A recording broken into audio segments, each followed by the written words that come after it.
Pernah kepikiran dia, gimana ceritanya tindakan sekecil menyontek itu bisa punya benang merah sama skandal korupsi triliunan rupiah?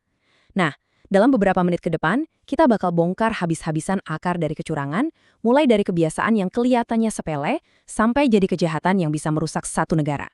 Yuk, kita mulai? Jadi, apa sih persamaannya nyontek pas ujian sama skandal miliaran dolar? Jawabannya mungkin bakal bikin Anda kaget, karena ternyata simple banget. Dan ini adalah kunci buat ngerti gimana perilaku yang sering kita anggap remeh, ternyata bisa jadi awal dari kehancuran yang masif. Oke, buat ngerti pohon korupsi yang udah menjulang tinggi, kita harus mulai dari akarnya dulu, yaitu benih penipuan. Dan yang menarik, benih ini seringnya bukan sebuah tindakan kriminal loh. Nah, akar masalahnya itu ada di sini, perilaku koruptif. Ini tuh bukan kejahatan yang bakal bikin kita masuk penjara. Ini hal-hal kecil, kayak nyorobot antrian, plagiat tugas, atau ya itu tadi, nyontek. Tapi, setiap kali kita ngelakuin itu, sadar nggak sadar kita lagi ngelatih diri sendiri buat ngebengkokin aturan demi keuntungan pribadi. Inilah kebiasaan kecil yang bahaya banget. Ini dia beda kuncinya. Perilaku koruptif itu akarnya penyimpangan-penyimpangan kecil dari norma. Sementara tindak pidana korupsi itu buahnya, kejahatan besar yang merusak tatanan. Kalau kita terus-terusan nyiramin akarnya, ya jangan kaget kalau buah beracunnya tumbuh subur di mana-mana. Sekarang, ayo kita bedah lebih dalam lagi. Sebenarnya apa sih anatomi dari sebuah kecurangan atau yang sering disebut fraud?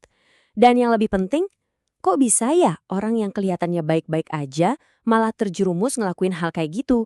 Menurut para ahli, fraud itu adalah tindakan penipuan yang disengaja. Coba digarisbawahi ya, kata kuncinya di sini adalah disengaja. Jadi ini bukan kesalahan, bukan kealpaan. Ini adalah sebuah rencana yang emang udah dirancang buat dapat untung dengan cara nipu dan ngerugiin orang lain. Terus, apa bedanya fraud sama kesalahan biasa? Jawabannya cuma satu kata, niat. Kalau kita salah ketik angka di laporan, itu namanya error atau kesalahan. Tapi kalau kita sengaja ngubah angka itu buat nipu investor, nah itu baru namanya fraud. Niat jahat inilah yang mengubah sebuah keteledoran jadi kejahatan. Jadi apa dong yang mendorong orang biasa buat melakukan fraud? Ada seorang kriminolog namanya Donald Creasy yang nawarin jawaban lewat teori segitiga kecurangan atau fraud triangle. Teorinya simple, ada 3 kondisi spesifik yang harus ketemu di waktu yang bersamaan. Coba deh bayangin sebuah kursi tapi kakinya cuma 3. Kaki pertama itu tekanan. Ini motivasinya, bisa karena terlilit utang, target kerja yang nggak masuk akal, atau tuntutan gaya hidup. Kaki kedua, peluang. Ini celah di dalam sistem, kayak pengawasan yang lemah. Dan kaki ketiga yang paling menarik, rasionalisasi. Ini cerita yang kita bisikin ke diri sendiri buat ngebenerin tindakan kita. Kalau ketiga kaki ini ada, kursi penipuan itu bisa berdiri tegak. Teori segitiga ini kuat banget loh, udah dipakai selama puluhan tahun. Tapi seiring berjalannya waktu, para ahli mulai ngerasa, kayaknya ada yang kurang deh, ada satu potongan puzzle lagi yang hilang. Dan ini dia potongan puzzle-nya. Tahun 2004, Wolf dan Hermansen ngembangin teori ini jadi fraud diamond atau berlian kecurangan. Mereka nambahin satu elemen krusial yang bikin teori ini jadi jauh lebih lengkap. Elemen keempat yang ditambahin itu adalah kemampuan atau capability. Nah, ini dia kepingan puzzle yang hilang. Seseorang bisa aja punya tekanan, peluang, dan pembenaran, tapi kalau dia nggak punya kemampuan buat ngeksekusinya, ya kecurangan nggak bakal terjadi. Kemampuan ini bisa macam-macam, bisa karena posisi jabatannya, kecerdasannya buat manipulasi sistem, atau sekedar nyali buat ngelakuinnya tanpa panik. Oke, kita udah tahu kenapa orang bisa berbuat curang. Sekarang mari kita lihat apa aja bentuknya. Berdasarkan pohon kecurangan atau fraud tree yang dipetakan oleh Association of Certified Fraud Examiners. Jadi, pohon ini punya 3 cabang utama kok. Gampang kok ngingetnya. Pertama, penyalahgunaan aset.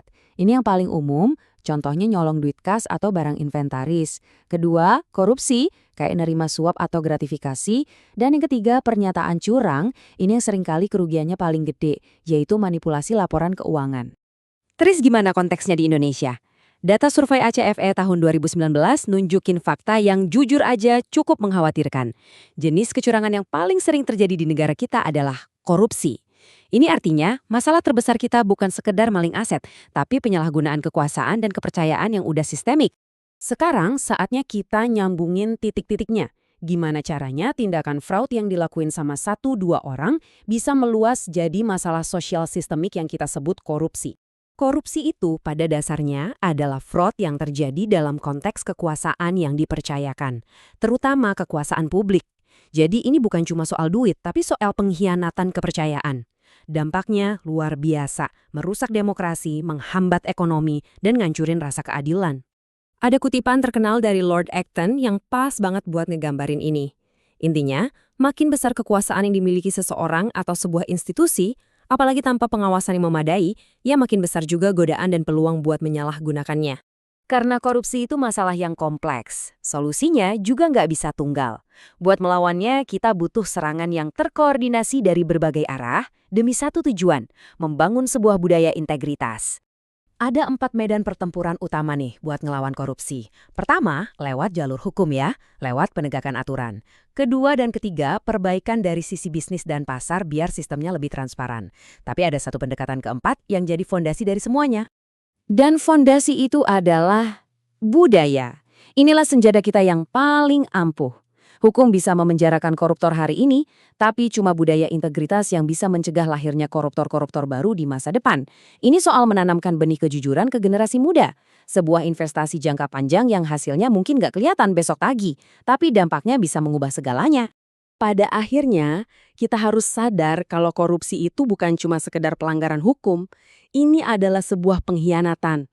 Pengkhianatan terhadap nilai-nilai luhur Pancasila kita, pengkhianatan terhadap ajaran agama apapun, dan pengkhianatan terhadap etika dasar kemanusiaan kita bersama. Kita memulai pembahasan ini dengan menghubungkan nyontek dan skandal triliunan. Kita akhiri dengan sebuah refleksi untuk kita semua. Kalau korupsi raksasa itu lahir dari kompromi-kompromi kecil yang kita buat setiap hari, maka pertanyaannya bukan lagi di mana integritas dimulai.